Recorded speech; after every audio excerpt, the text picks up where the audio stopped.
The cyberpunk genre is perhaps now more popular and relevant than ever, and the same can be said for actor Keanu Reeves. Together, they would prove to be a powerful pairing with the sci-fi masterpiece The Matrix and the recent hit video game Cyberpunk 2077.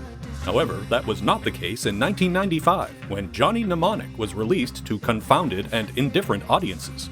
How did the combined efforts of a newly minted A-list star, a noted visionary artist, and a pioneer in cyberpunk fiction result in a target of ridicule and a box office disappointment? Jack in and fill your head with what the fuck happened to this movie.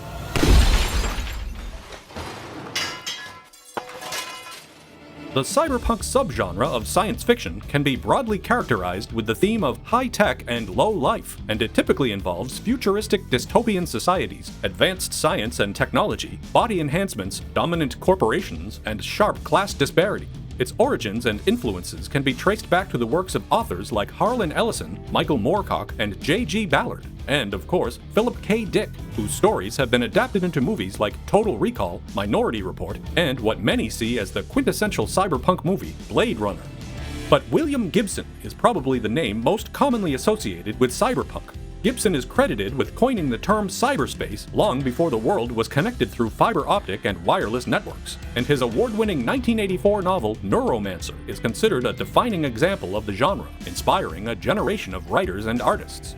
That included provocative New York artist Robert Longo, who gravitated to Gibson's groundbreaking vision of tech obsession, neon facade, and criminal underbelly.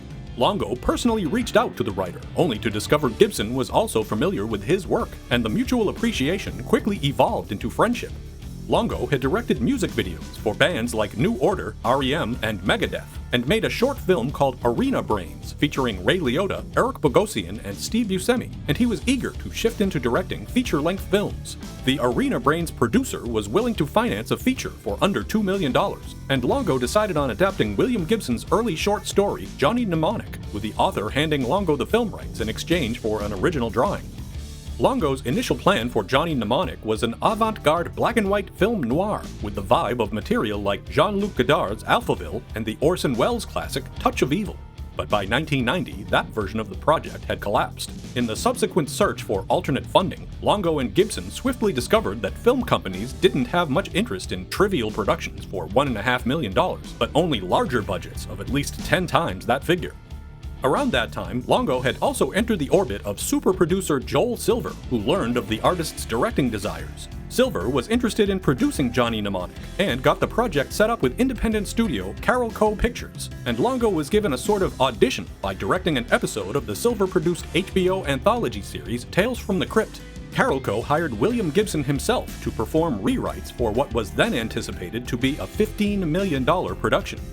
One of the early challenges had been expanding Gibson's original 1981 story, which was a mere 22 pages, to a satisfying feature film length. The story's broad strokes would remain: a courier carrying crucial encrypted data in a cranial hard drive, a double-crossing handler, a monowire-twirling Yakuza assassin, a cyborg dolphin, and an outcast group called Low-Techs. To stretch the story, Gibson borrowed liberally from his own work, like Virtual Light, and introduced new plot points and cinematic pacing, with the data in Johnny's overloaded brain storage now both a proverbial ticking time bomb and the invaluable cure to a global pandemic called nerve attenuation syndrome. This mysterious disease, also known as the Black Shakes, is a result of constant exposure to the omnipresent technology that has become the world's addiction. Pharmacom, the corporate owner of the sensitive data, wants it returned so they can maximize profits, and they dispatch assassins to literally collect Johnny's head. There was one story complication arising from Gibson's own prominence, however. The film rights to Neuromancer were already held by another studio, which meant the shared character of capable razor-fingered mercenary Molly Millions was off-limits for his own adaptation of Johnny Mnemonic. In her place would be a desperate bodyguard wannabe named Jane, who suffers from the Black Shakes. But the movie would linger in development hell under Carolco until the company ultimately imploded for a number of reasons, not the least of which was the notorious flop Cutthroat Island. One former Carolco executive still wanted to make Johnny Mnemonic and pitched it to various studios, but to no avail. The project would eventually find support through Canadian company Alliance and around 20 different international financiers. Sony's TriStar Pictures entered the mix and would distribute the movie in America, and the studio would invariably make creative demands and revisions that proved maddening for the writer and director. The filmmakers secured Val Kilmer to play the lead role, but the involvement of certain foreign investors also came with casting conditions of their own for overseas market appeal. German actor Udo Kier was cast as Johnny's duplicitous handler, Ralphie.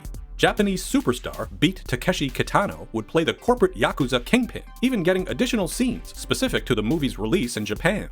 But the backers' insistence on including action star Dolph Lundgren left Longo and Gibson bewildered on exactly how to utilize the hulking Swede. Ultimately, they took the script's minor character of Carl the Street Preacher and reinvented him from heavy metal biker into an imposing cyborg Christ figure with rambling diatribes and a crucifix knife.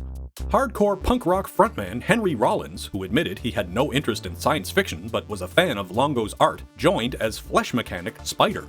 Filling out the main cast would be rapper Ice-T as anarchist leader J-Bone, and Dina Meyer, then mainly known for appearances on Beverly Hills 90210, making her feature debut as unstable enforcer Jane. But before production started, Val Kilmer vacated the lead role over the obligatory creative differences. As Longo said, Val wanted to make a different movie than I did, plus I think he might have had Batman cooking on the back burner. Longo and Gibson were interested in Keanu Reeves and scored the actor for a relative bargain price of $2 million, but his participation would have an even bigger financial and logistical impact. Because Reeves and Gibson were Canadian, the decision was then made to shoot in Toronto to take advantage of tax incentives. At the time, Johnny Mnemonic was the most expensive movie project in Canadian history with a $26 million budget. For Longo, that location meant further compromise, because to qualify for the tax breaks, it required a certain percentage of cast and crew also had to be Canadian. Longo could no longer use his intended director of photography, Michael Chapman, whose credits included The Lost Boys, Taxi Driver, and Raging Bull. Instead, he would have to select from a very limited list of available Canadian cinematographers, ending up with a DP whose biggest credit was Weekend at Bernie's. So, with the entire production process expected to last several months, Longo relocated to Toronto with his 2 kids and his pregnant wife, actor Barbara Sukawa, who would also play an important AI character in the film, and who would give birth to their son just before principal photography began, piling even more stress on the first-time director. Longo would also be working in what Gibson described as the most bitter, nightmarish winter in Canadian history. The first scene shot was the opening street sequence, which found Longo wrangling dozens of extras in sub-zero temperatures, and he was immediately apprehensive about what he got himself into. He was operating on instinct and described directing as like riding a bike without handlebars. While he could envision how the film and characters should look, he was uncomfortable giving instruction to experienced actors. Reeves was mostly self-sufficient, intentionally portraying Johnny as robotic and inscrutable, but he also trusted Longo and supported him. Longo later discovered that shortly after filming had started, the producers seriously considered firing him, and had actually promised the job to second unit director and stunt coordinator Vic Armstrong. One area where Longo was confident was art direction. He wanted to highlight what he called casual technology, and described his vision as Blade Runner if directed by Fellini. Production designer Nilo Rodis, who had worked on Poltergeist and Empire Strikes Back, closely collaborated with Longo to bring his concepts and sketches into reality.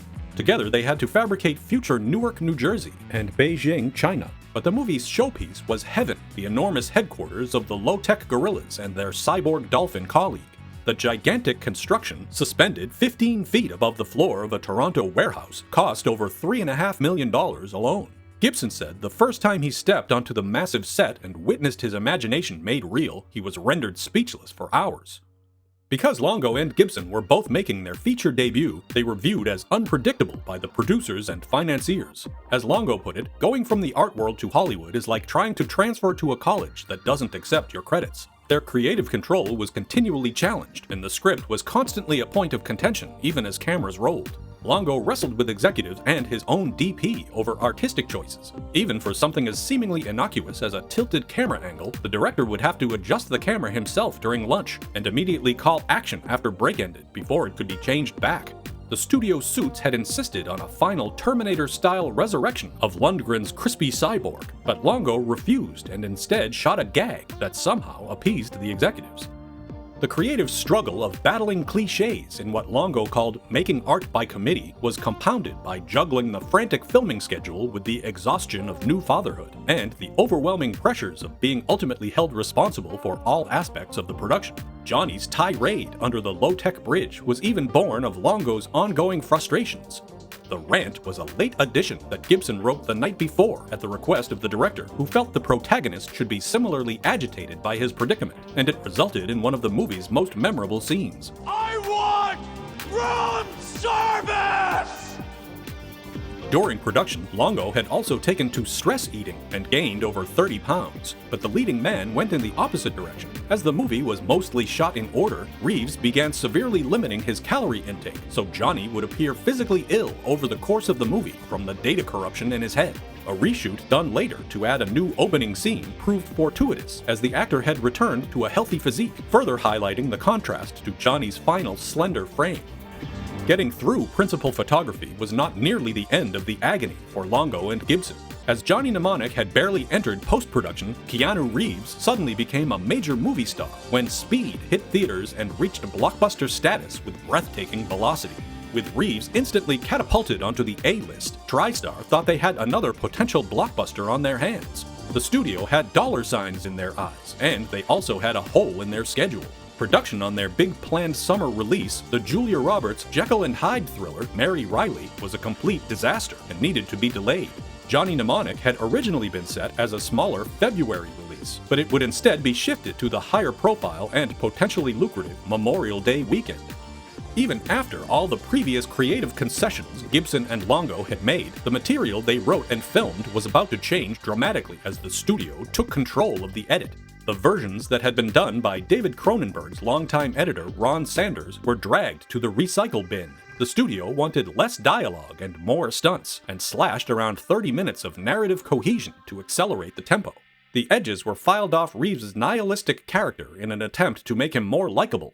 Gibson's trademark slang and cyberpunk elements were trimmed or simplified with looped-in expository dialogue to try and reach a broader audience that one executive described as the Gibson impaired. Much of Lundgren's unhinged preacher, including his bombastic sermon about post-humanity, was cut by the studio for fear of offending the religious right. The finished score by Michael Dana, which survived on the Japanese release, was replaced with all-new synth-style music by the Terminator composer Brad Fiedel. Executives even considered changing the movie's title to something basic, like Johnny Gets His Gun. The studio was determined to have a hit. On top of all the additional costs for their alterations, including computer sequences done by Sony's digital effects division, the movie's marketing was propelled by the power of Sony's hype machine. Millions more dollars were sunk into a tie-in CD-ROM game with full-motion video featuring actors who were distinctly not the original movie's stars. Attempting to capitalize on the explosive growth of the World Wide Web, the company's new technology division established a promotional online scavenger hunt for cash and prizes. The typically reclusive William Gibson was persuaded to engage in awkward online Q&A sessions with fans. Executives simplistically assumed the internet would provide turbocharged word of mouth, and Speed's now bankable hero, Keanu Reeves, was at the center of the movie's advertising. Ultimately, none of it mattered. Johnny Mnemonic was released in North American theaters on May 26, 1995. Positioned against new releases Casper and Braveheart, along with holdovers Die Hard with a Vengeance and Crimson Tide, Johnny didn't stand much of a chance, opening in 6th place with $7.4 million and ending with a domestic total of $19 million. While moviegoers were left perplexed or impartial, critics were about as kind as Dolph's brutal hitman, calling the movie high-tech trash, derivative, shabby, and, perhaps expectedly, Johnny Moronic. To say the creators were disappointed with the final result would be a colossal understatement. Gibson called the theatrical version a really extreme example of not being the director's cut.